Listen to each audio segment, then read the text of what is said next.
Oi, pessoal, tudo bem? A gente vai fazer hoje a primeira live da mentoria, lidando com os desafios da educação atual.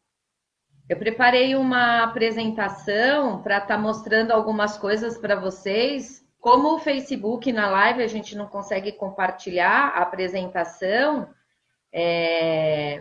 eu trouxe aqui no tablet e vou estar mostrando para vocês algumas coisas, tá bom? Bom, eu acho que esse é um tema bastante interessante diante do que a gente vem vivendo no Brasil, muitas preocupações a respeito do que vai ser o futuro da educação. Então, eu preparei algumas coisas para a gente pensar, na verdade, pensarmos juntos e vocês poderem interagir aí um pouquinho comigo também nesse momento, tá bom? Bom, pessoal, eu vou então contar um pouco para vocês. Para quem não me conhece, eu estou vendo que tem pessoas aí já que me conhecem, mas tem quem não. Depois, no final da live, eu dou uma retomada para falar um pouco quem eu sou, né? Bom, eu sou uma educadora e, como muitos educadores, uma educadora desde sempre, né? Aquela criança que gostava de brincar de escolinha, que quando perguntavam o que você vai ser, você é professora, e eu me tornei professora. Depois disso, pude desenvolver outras competências, fiz outras formações, sou psicopedagoga, psicóloga também de formação, e na escola acabei fazendo uma carreira da sala de aula até a gestão, né? Fui orientadora, fui coordenadora de todos os segmentos da escola, e nesses 31 anos de percurso, hoje eu estou como gerente educacional e de assistência social de uma rede de escolas particulares, que temos escolas aqui em São Paulo, em Minas e no Paraná. A ideia de criar a mentoria, que vai além desse trabalho que eu já faço diariamente, é a ideia de ter um espaço onde eu pudesse compartilhar aquilo que eu penso com mais pessoas, além desse grupo que eu tenho a honra de trabalhar todos os dias, né?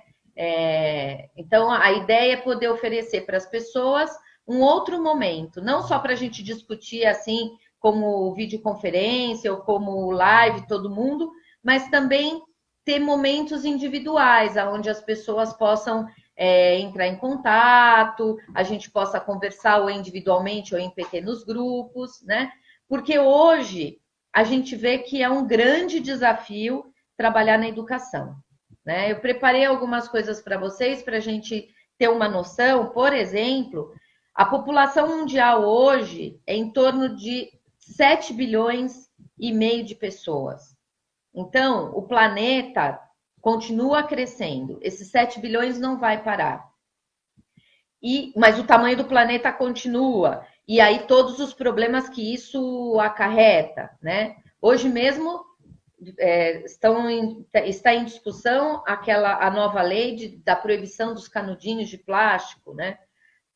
Ou seja, as pessoas precisam pensar em soluções, porque viver com tantas pessoas no mesmo lugar, isso gera dificuldades, né? Dificuldades em relação ao meio ambiente, dificuldades em relação ao relacionamento. A gente tem aí todo um movimento migratório acontecendo no mundo também. E como lidar com tudo isso e com todas as diferenças? Estima-se que em 2050 a população mundial chegue em torno de 10 bilhões de pessoas.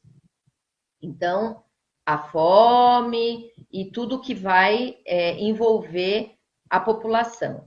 Por outro lado, a gente vive uma experiência hoje que os nossos antepassados não puderam experimentar, que é da diversidade de gerações, né? Todo mundo vive no mesmo espaço. Então, você hoje no mercado de trabalho, por exemplo, você tem as pessoas desde bem jovens até a terceira idade que ainda precisam trabalhar, e a gente pensa nas reformas que vão acontecer no nosso país, algumas pessoas dizem, eu vou trabalhar, não tenho perspectiva de parar de trabalhar, né? Então, pensar também que isso é uma riqueza, né? Pessoas com tantas diferenças podendo conviver junto e podendo aprender junto, né? Então, o jovem hoje, com tanta facilidade em termos de tecnologia, da forma como lida com algumas situações, e por outro lado, nós, mais velhos, podendo ajudar esses jovens também a, por exemplo, ter um pouco mais de tranquilidade, de paciência, né? Então, essa diferença de gerações eu vejo com muito otimismo. E na escola é um local onde a gente vê isso com muita frequência, né? Então, do diretor da escola ao coordenador e aos alunos, pessoas de diversas gerações convivendo ao mesmo tempo. Então, essa questão do crescimento populacional, essa outra questão da diversidade de culturas, são alguns dos desafios que a gente vai enfrentando em termos de educação. Do ponto de vista principalmente administrativo, né, empresarial, se diz hoje que o mundo é VUCA. O que seria essa expressão VUCA, né? VUCA é uma sigla que significa V de volátil, U de incerto, C de complexo e A de ambíguo, né? Eu tinha preparado uma apresentação para vocês, mas como a live eu não consigo compartilhar a minha apresentação, mas eu pus aqui no tablet e eu vou mostrar para vocês.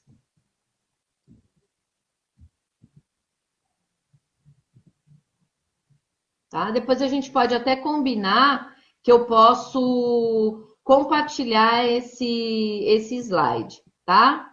Então, é uma abreviação em inglês das palavras volátil, incerto, complexo e ambíguo, né?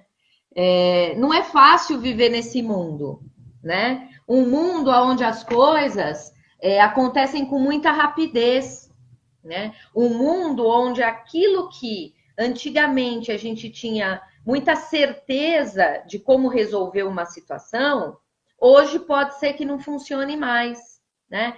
Então, vai fazendo com que a gente comece a pensar que informações puramente teóricas, conceitos, podem nos ajudar até certo ponto, né? As situações do dia a dia, os desafios que a gente enfrenta, exigem da gente muito mais capacidades voltadas a habilidades cognitivas do que conhecimento propriamente dito, né? Então, hoje, com o avanço da tecnologia, tudo fica mais complexo. E vocês que estão na escola vivem isso todos os dias, né? Uma situação, às vezes, corriqueira que pode ter acontecido numa escola, por exemplo, de uma discussão, vamos pensar assim, entre duas crianças, né? Não dá 2 horas, isso já está no WhatsApp das mães, né? Já está no grupo. E aí, uma situação, às vezes, que a professora conseguiria resolver de uma maneira bem rápida, bem tranquila, pronto. Se transforma, muitas vezes, numa situação muito mais complexa. Por quê? Por causa dessa facilidade, por causa desse avanço, né? Outra coisa que a gente vem observando nesse mundo ambíguo, por exemplo, aquilo que era te indicado, que fazia mal, por exemplo, que você não podia comer, né? Rapidamente surge uma pesquisa dizendo, não, agora você pode, né? Então, se vocês perceberem, as coisas já não são tão simples assim, as certezas já não existem, né? E aí, como é que nós, adultos da educação, professores, orientadores, vamos lidar com todas essas situações para tentar diminuir, amenizar todo um um complexo de coisas que vão acontecendo, né? Então, a internet, por exemplo, aparece isso. E eu fui muito estimulada por isso para pensar em montar a mentoria, né? Porque as pessoas colocam na rede o que elas querem, né? E às vezes falam com uma verdade que o outro escuta e entende que isso é verdade, né? Mas não é. Então eu acho que a gente precisa aproveitar toda essa conectividade, aproveitar toda essa possibilidade que o mundo nos oferece hoje de ter conhecimento muito mais fácil, para a gente trocar mais, para a gente conversar mais, para poder esclarecer, porque nem tudo que a gente ouve, nem tudo que a gente lê, nem tudo que a gente vê na internet é verdade, né? Uma outra coisa que eu queria trazer para vocês é o avanço da tecnologia em termos até da robótica, né? Hoje, com uma indústria que eles dizem 4.0, a questão dos genomas, a questão da inteligência artificial, da realidade virtual, isso muda o mundo. Isso muda a forma da gente ver o mundo e da gente interagir no mundo, né?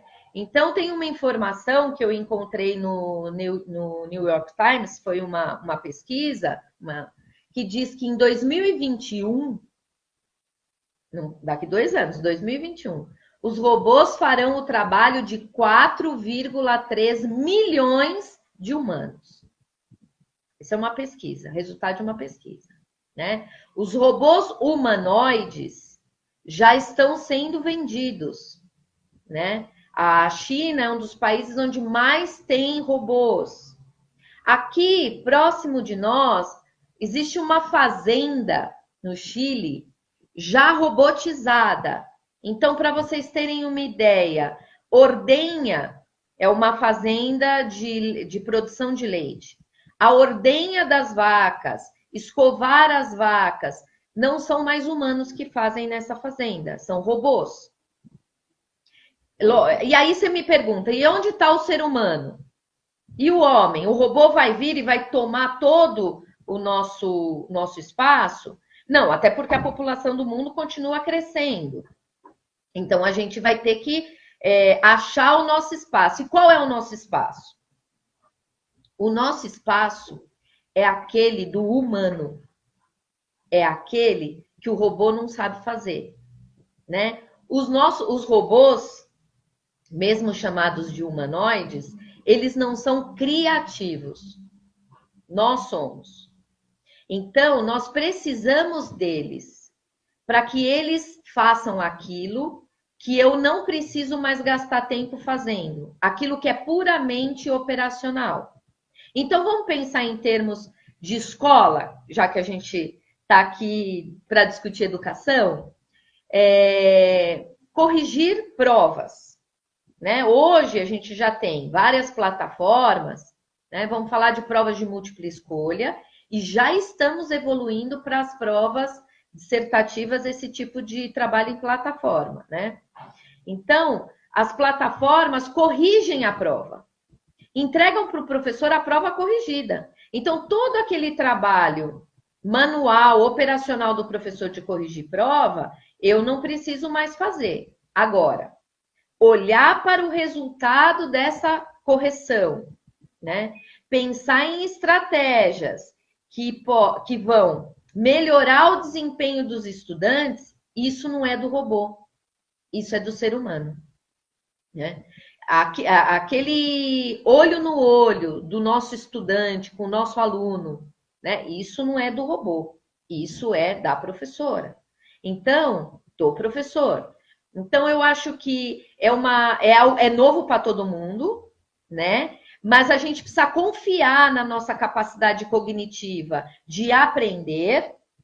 Por quê? Porque a gente precisa desenvolver habilidades que nos favoreçam essa aprendizagem, né? Ó, eu aqui hoje sou um exemplo para vocês. Primeira live, né? Nunca tinha feito. E como é que eu consegui pôr isso em prática?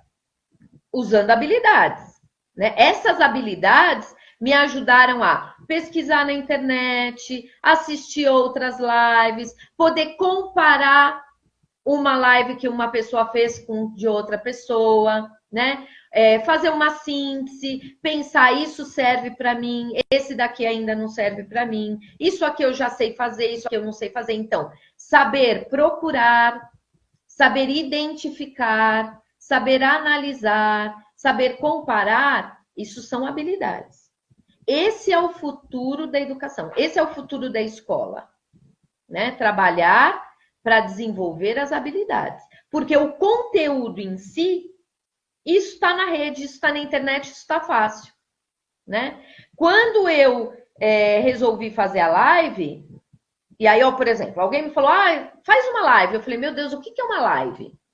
Se eu colocar no Google, o que é uma live? Tá a resposta lá, né?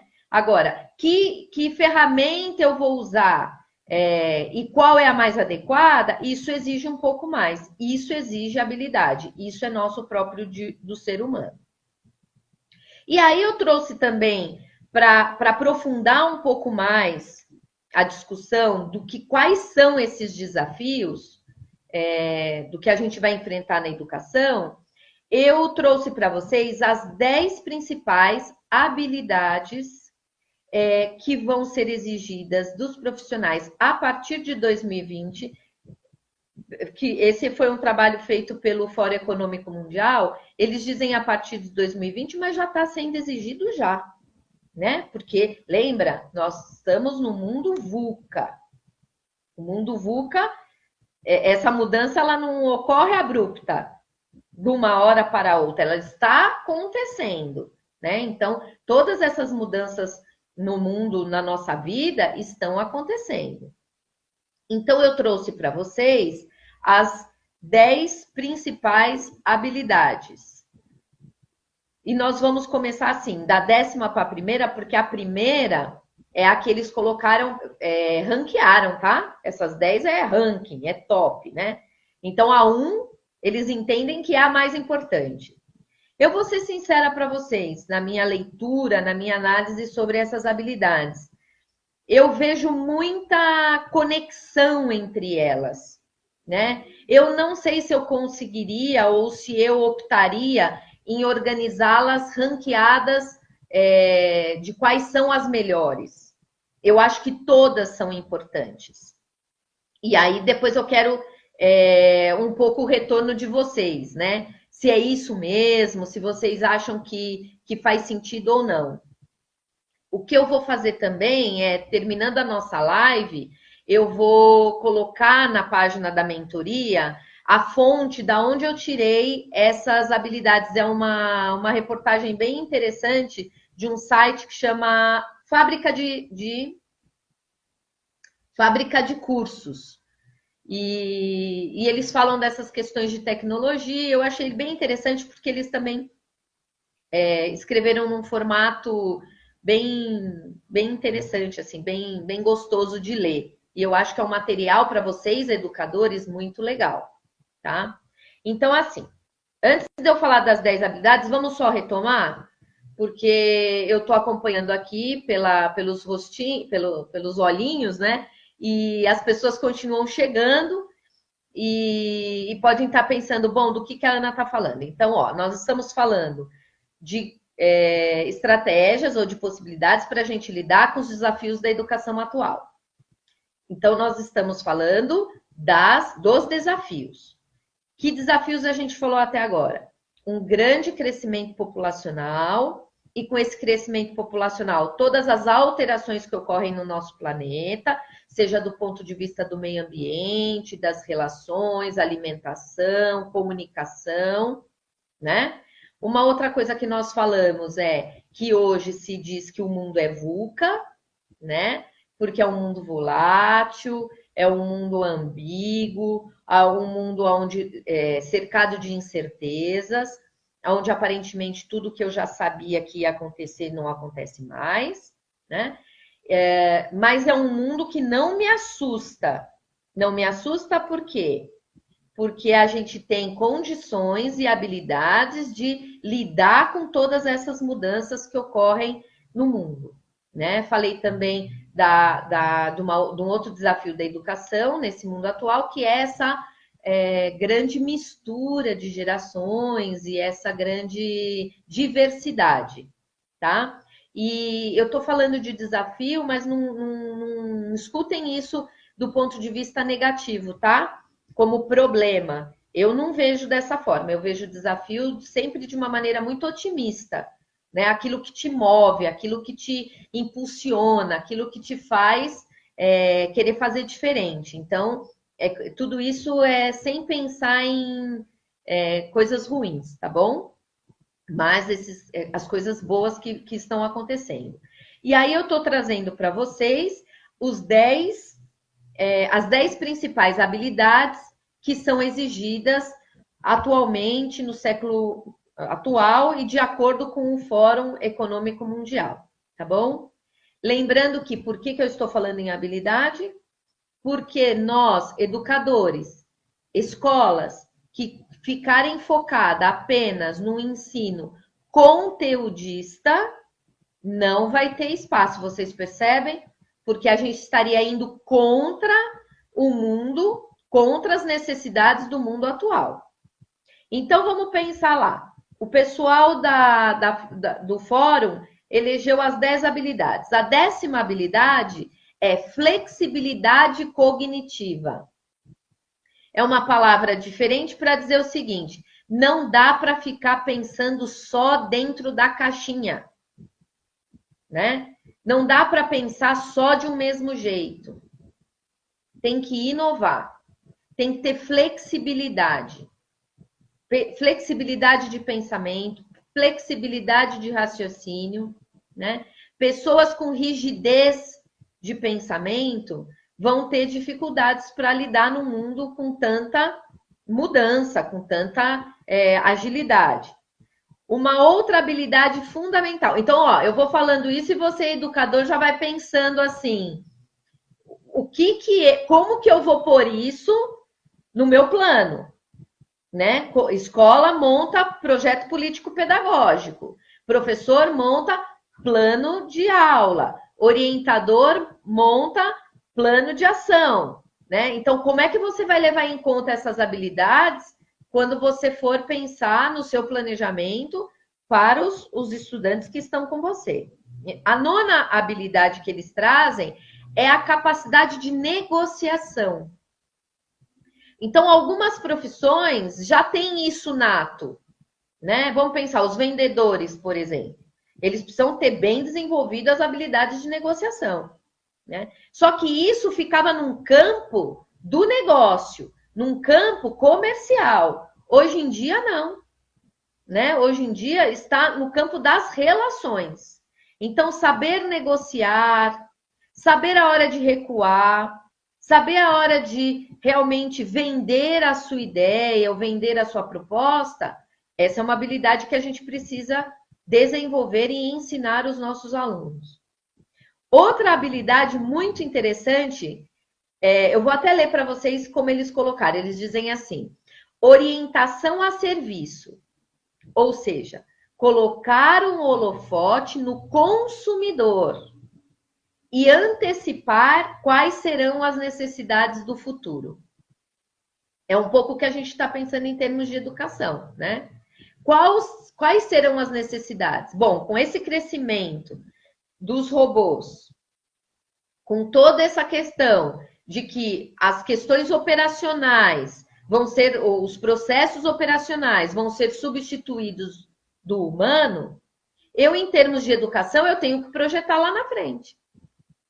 Se eu vejo um crescimento populacional, se eu vejo uma migração cada vez maior no planeta, eu tenho que saber que eu preciso trabalhar com diversidade, eu preciso desenvolver ajudar o meu estudante a desenvolver uma consciência crítica, planetária, diferente, né? Então, esse é o 8º item, a 8ª habilidade, olhar para frente, olhar pensando em quais seriam as necessidades que os meus alunos, as famílias precisam e investir nisso, como serviço, né? Por exemplo, um outro exemplo é nunca se viu tanto escolas em período integral. Na época que eu era estudante, por exemplo, quase não existiam escolas período integral. Eram poucas escolas. Mas as configurações da família, as configurações do mundo mudaram. Então, hoje existem muitas escolas período integral, né? O item 7 é desenvolver a capacidade de julgamento e tomada de decisão, né? Essa está muito ligada à primeira habilidade que eles colocaram lá como top, né? Mas a tomada de decisão, eu vou criar estratégias para ler, para pensar, para discutir, para analisar, mas tem uma hora que eu preciso tomar uma decisão. E essa decisão tem que ser a mais acertada, né? Levando em conta toda essa incerteza do mundo. Tá? Então, aprender a tomar decisões também é um exercício que precisa ser desenvolvido, uma habilidade, né, que precisa ser desenvolvida na escola. Por exemplo, quando a gente tem uma escola que às vezes tem uma grade curricular, onde o aluno pode escolher, por exemplo, que modalidade de esporte ele vai fazer naquele semestre, você está ajudando ele a desenvolver o julgamento e a tomada de decisão, né? Principalmente quando ele tem que lidar, às vezes, com a frustração de que aquilo que ele escolheu não é exatamente aquilo que ele pensou, né? Então, isso vai ajudá-lo a repensar e a criar estratégias para uma nova tomada de decisão. Outra, que eu acho que até dispensa comentários, a sexta habilidade é inteligência emocional. Nós estamos no mercado de trabalho. Eu acho que vocês sentem isso diariamente, né? Às vezes uma pessoa diante de um desafio maior perde o controle, discute, não consegue se relacionar, né? Então, a inteligência emocional tem muita coisa por trás. Por exemplo, a empatia, né? Eu consigo me colocar no lugar do outro, eu consigo me controlar diante de uma situação que me põe em estresse. E o legal disso tudo é que quando eu chamo inteligência emocional, ou o fórum chama inteligência emocional de habilidade, ele te diz o seguinte, que você pode desenvolver. Você não é fadado a ter ou não isso porque nasceu assim, entendeu? Isso é muito legal. Porque se você começa agora a olhar para você e falar, puxa, isso eu ainda não tenho, você tem possibilidades de desenvolver. A quinta habilidade é coordenação com os outros. Isso vai direto para professores e coordenadores e orientadores. Eu não sou coordenador dos outros. Percebe a diferença? Eu sou coordenador com os outros. E coordenar com os outros exige mais habilidade do que coordenar os outros, né? Exige escuta, exige reflexão, de novo exige empatia, exige tomada de decisão, né? Então não é à toa que está aí no número 5 e muito próxima à habilidade número 4, que é de gestão de pessoas. Cada vez mais as situações no mundo ocorrem de maneira coletiva. E como o mundo é tão incerto e eu tenho que tomar decisões, por mais que eu, num papel de gestor, tenho que dar a palavra final, essa palavra final não precisa vir só de mim, da minha opinião. Ela pode vir da coordenação e das pessoas que trabalham comigo. Às vezes, a fala de um estagiário faz toda a diferença diante da resolução de um problema complexo, né? Então, gestão de pessoas fundamental. O item 3, nós estamos chegando lá no top 1, né? O item 3 é criatividade. Isso os robôs ainda não tomaram de nós. Somos criativos, sair da caixinha, pensar um jeito diferente, ousar. Se eu já estou num mundo incerto, eu não preciso ter tanto receio de ousar e de fazer diferente. Porque é possível fazer outras estratégias, experimentar outras coisas. né? O item 2, a habilidade, a segunda habilidade, olha lá, nós estamos chegando na primeira, né? A Fabiana está concordando comigo aqui. Valeu, Fabi. A segunda é pensamento crítico. Olha que fundamental é a escola, é a educação. É na escola, é na relação com os outros, diante dos desafios que os professores me impõem de pensamento, que eu desenvolvo meu pensamento crítico. Né? Isso a gente não nasce sabendo, isso a gente aprende. Né? E, na verdade, todas essas habilidades estão com possibilidades de aprender. Então, olha a responsabilidade nossa de educador, olha a nossa responsabilidade de pais diante dos nossos filhos. Né? Cada vez que uma criança te faz uma pergunta, e você, ao invés de devolver a resposta, devolver uma outra pergunta que faça com que ela pense, você está nesse caminho de desenvolver habilidades. Né? Porque é exatamente isso que vai fazer ela avançar em termos cognitivos, o pensar. E a última, que eles dizem mais importante, mas eu volto a dizer para vocês que eu não acho que é a mais importante, resolução de problemas complexos. É resolvendo o problema que a gente aprende, né? A Marina colocou aqui para mim, pensamento crítico a gente aprende entre os pares com o outro. Isso aí, Marina. A Marina é uma grande educadora de uma escola particular aqui em São Paulo e ela sabe disso, porque ela é uma pessoa que sempre fez as crianças em volta dela pensar, né? Sempre devolvendo uma pergunta. Deixa eu ver quem mais fez aqui comentários. Olha lá, o aluno, ouvir o que o aluno está dizendo. É isso aí.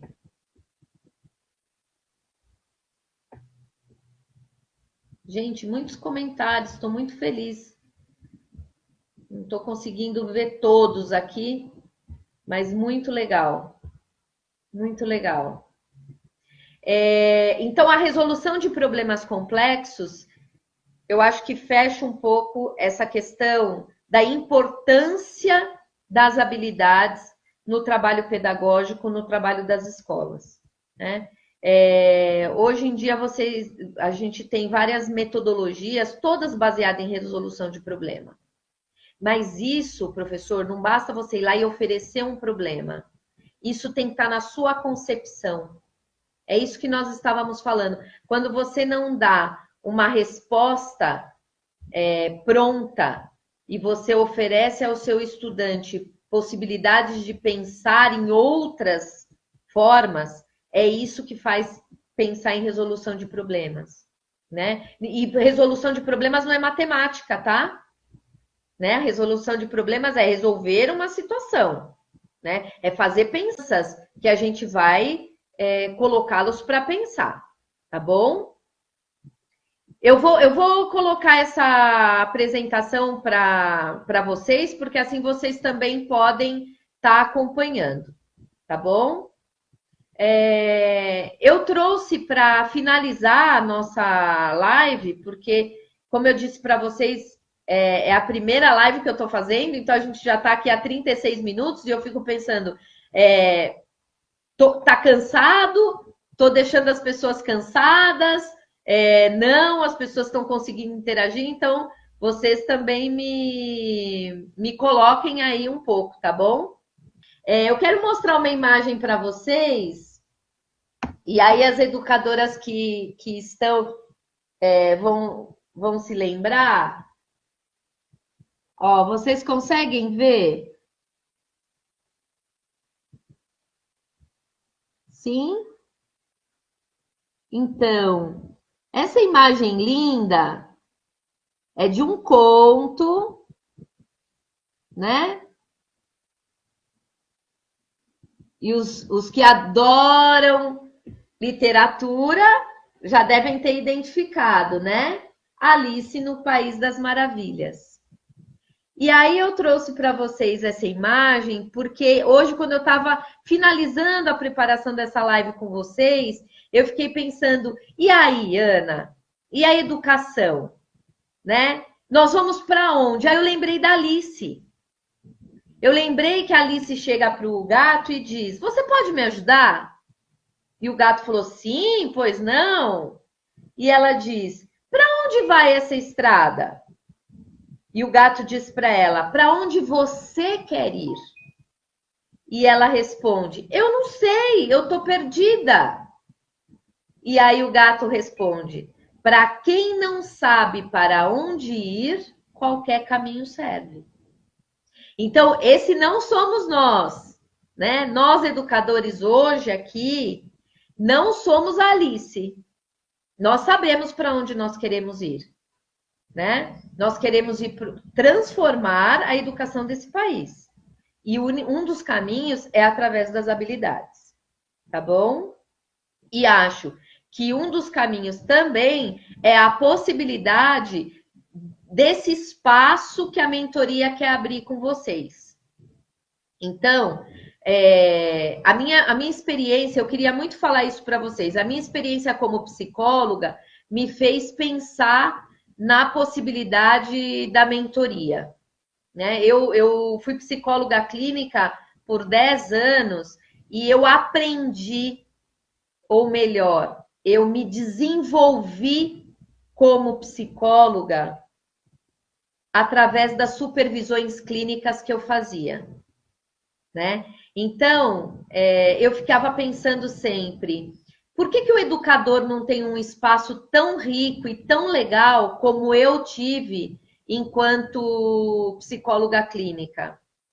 Eu podia ajudar esses educadores, eu podia criar esse espaço onde a gente pode falar o que a gente pensa, aonde a gente pode ser a gente mesmo, onde eu não preciso ser um educador perfeito, onde eu posso falar dos meus medos, das minhas necessidades, né? Então, aí veio a ideia da mentoria, porque eu não queria chamar supervisão para educadores, porque a ideia do supervisor clínico não é a mesma ideia do supervisor pedagógico, né? O supervisor pedagógico é lá o da diretoria de ensino, aquele que vem supervisionar, e não é isso que eu penso, né? Então eu pensei muito, porque eu que tenho uma formação em psicanálise, o nome das coisas é muito importante para mim. Nesse pensar, eu escolhi esse nome mentoria.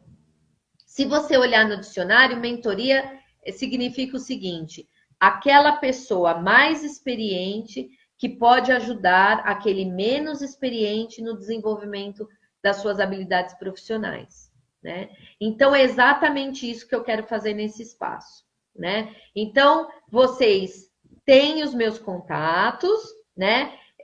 Vocês podem entrar lá no Instagram, mentoria.educadores, estou lá. Vocês podem entrar lá no Facebook, Mentoria para Educadores, eu também estou lá. Em breve eu vou lançar uma página no YouTube para a gente poder melhorar essas lives, tá bom? Tá no Twitter também. E o que a mentoria vem fazendo? Bom, semana que vem a mentoria vai estar em Baipendi, Minas Gerais, para o encontro presencial. Nós já temos, acho que, 37 educadores inscritos. Nós vamos discutir sobre BNCC, e junto com a Dica da Pedagoga, que é uma outra educadora, que vai estar junto com a mentoria. Depois, em julho, nós vamos fazer um encontro presencial aqui em São Paulo, e vão ter mais 2 educadoras junto com a mentoria. Então, vai estar a Dica da Pedagoga e a colecionadora de livros. A Dica da Pedagoga é a Betânia. Então, eu sugiro, se vocês não estão seguindo a Dica da Pedagoga no Instagram, vão lá seguir. E a colecionadora de livros é a Marina Lopes, e ela também está no Instagram, então se vocês não estão seguindo, vão lá seguir também, porque elas são muito legais e eu acho que a gente vai fazer um trabalho bem legal aqui. E a gente vai fazer outras lives E para grupos menores que queiram fazer um trabalho à distância, a gente pode fazer pelo Hangout, tá bom? Então, vocês têm meus contatos, vocês têm o meu e-mail, mentoria.educadores@gmail.com, e aí dá para a gente marcar alguns encontros individuais ou em grupo, enfim, e eu estou aí à disposição de vocês. Tá bom, meus queridos, minhas queridas? Gratidão, foi maravilhoso. Eu tenho que confessar que eu estava um pouco ansiosa, era a primeira vez que eu ia fazer a live, né? Agora eu já fiquei velha na live. Isso mostra a nossa capacidade de aprender, né? Como a gente aprende, como é possível aprender, né? Então, agradeço, muita gratidão por vocês terem aberto mão aí de 40 minutos do dia a dia de vocês para estarem comigo aqui hoje, tá bom? Vi muita gente querida, vocês estão colocando as mensagens dizendo que adoraram, e eu estou muito feliz. Eu não consegui ler de todo mundo, porque eu ainda não estou com essa destreza toda, mas eu agradeço de coração, muito obrigada, e continue seguindo. E quando eu chegar a 500 seguidores no Instagram, vai ter surpresa. Eu quero dar presente para alguém. Aí eu vou aprender a fazer sorteio também. Vocês vão ver como que é essa questão de aprender, tá bom? Muito obrigada, fiquem com Deus. Até a próxima.